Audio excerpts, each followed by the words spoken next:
Right, 2015 higher level question 7. We've got a sketch of a roof, so let's have a read and see what they're asking. The roof of a new house, as shown, is a traditional cut roof and has a pitch of 45 degrees. The house has an internal width of 6 meters. The roof is highly insulated. Insulated plasterboard is also fixed to the underside of the rafters and is finished with a plaster skim coat. The external wall supporting the joists is a 400mm concrete block wall with a full fill insulated cavity. The 225 by 40mm floor joists are supported centrally on a 100mm internal load bearing concrete block wall. The attic floor is finished with a 25mm tongue and groove floorboards.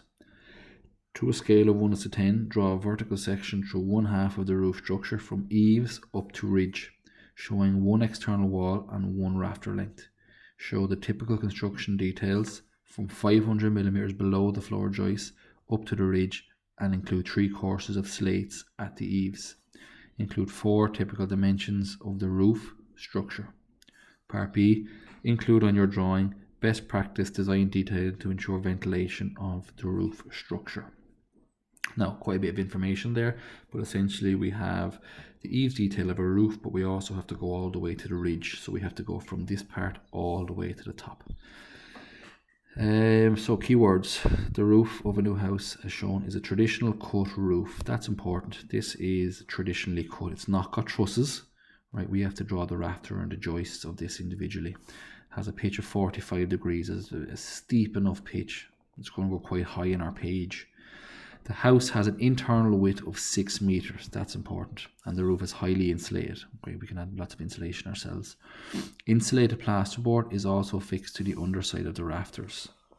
Insulated plasterboard underside of the rafters. So it's kind of like an attic space that you can walk around in. These are the rafters, and there's insulated plasterboard going to be fixed to the underside of those. The external wall, all right, is supporting the floor joists. The external wall is supporting the floor joist is a 400mm concrete block wall. Alright, so it's concrete block, it's not timber frame, it's concrete block, and it's quite a wide concrete block. It's going to have a very big cavity with full fill insulated cavity.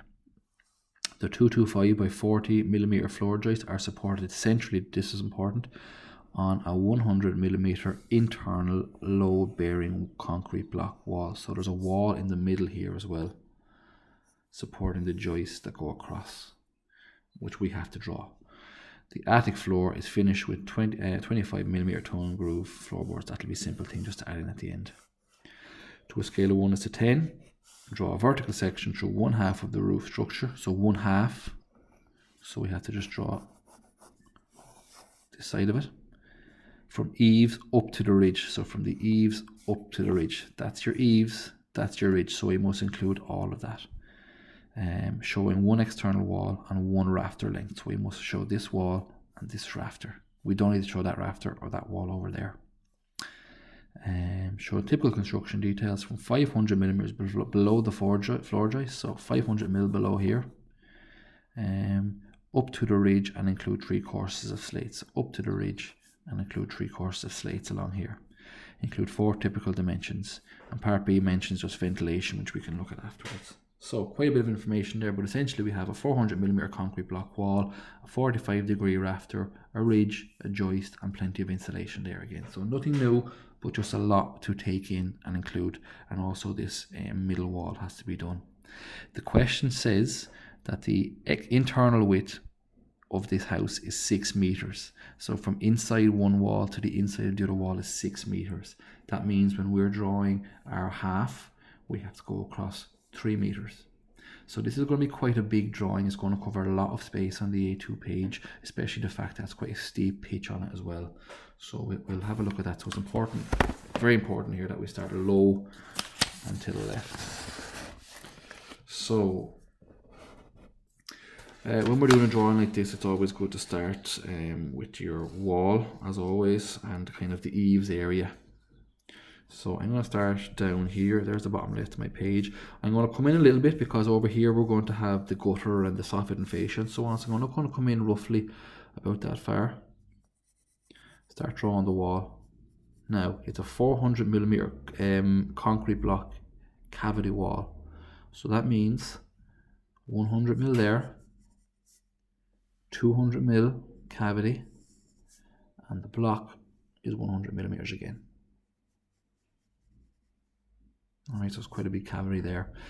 Lightly drawn first, as always. On the internal leaf, with a cut roof, you've got your wall plate, 75 millimeters high.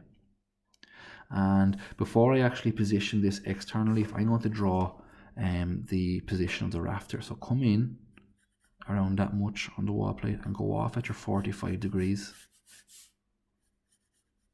You can see there that's going to cut down quite a bit into that external leaf. Alright, so what I would do there is, what the builder would usually do is, the external leaf, they would actually go a block lower. So say for example that's a block there and there's another block there. They would start off that wall on that block rather than trying to knock out lumps out with that block there and let the rafters go through it. So you can just rub that out. Now there are different ways of doing that. So if it's got quite a steep pitch, just make the external wall go a block lower so that can fit down nicely like that. Alright. Okay, so let's kind of work on this joist, the soffit and fascia and so on. So our rafter, as we always, the standard size rafter is 150, so we're going to come out 150 here, go at our 45 degrees there as well. With our soffit and fascia, make your own judgment. I'll go about that far out. Fascia 25 millimeters thick. Go a little bit above, a little bit below, and then bring your soffit in, a 12 mil soffit. And make sure you include a vent there, especially the fact that I've asked for ventilation. You can add your own gutter there as well. Use your own judgment on size of the gutter. Alright. Slating, we'll do that fairly quickly because we've done it lots of times. Add your tilting fillet, so your piece of wood at an angle just to support the back of that. We go up here, 350 millimeters. From the front of that onwards, another 350. From the front of that onwards, another 350. Alright, and then halfway between here and here, just include another batten. Those battens are 50 by 35. Now, we've got a quarter of a slate, half a slate, and a full slate. We know the situation with the neatness and tidiness of those. You'll see it in your full solution, and I'll just do another full slate there that's going to go all the way across like that, so there's a good overlap there, so it's impossible for rain to get through on that. Next we will work on a joist. So the joist, it says in the question, are 225 by 40. Extend that on there, the joist can go on like that. 225 up and go across. How far across do we go? It says include half of the roof. So the full internal span of the roof from the inside of this wall all the way across was 6 meters. So go across 3 meters. I'm going to keep it short just for the sake of the sketch. It does work out quite big in your page. Across 3 meters, and it says there's a 100 millimeter internal load bearing wall. So there's a wall there. There's a wall plate on top of it. Block and block in the middle of the house, which is supporting the joist in the middle. So from there to there, 3 meters. Alright, so if you just extend that up at the center, we then can see that the ridge of the roof will be there. When it comes to the ridge of the roof, we've got our ridge board. So it's a piece of wood like that. Again, 225 by 50 will work there. There's room for variation on size there, but 225 by 50 is a good size to work on with that. The question then tells us that there's insulated plasterboard fixed to the underside of the rafters. This is the rafter, this is the joist. So if you want to add, let's say a 50 millimeter insulation, rigid insulation that is, all the way down there.